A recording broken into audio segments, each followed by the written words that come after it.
అంటే ఈ diversion politics పైన పెట్టిన దృష్టి ప్రజలపైన పెట్టలేదని చెప్పి కూడా నేను తెలియజేస్తా ఉన్నాను.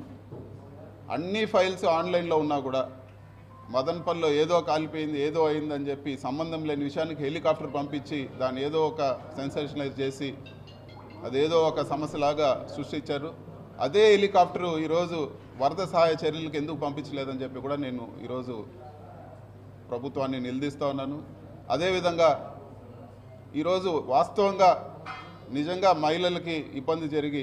ఒక ఇంజనీరింగ్ కాలేజీలో స్పై కెమెరాలు పెట్టి అమ్మాయిలందరూ కూడా ఇబ్బంది పడి చదువుకున్న అమ్మాయిలందరూ కూడా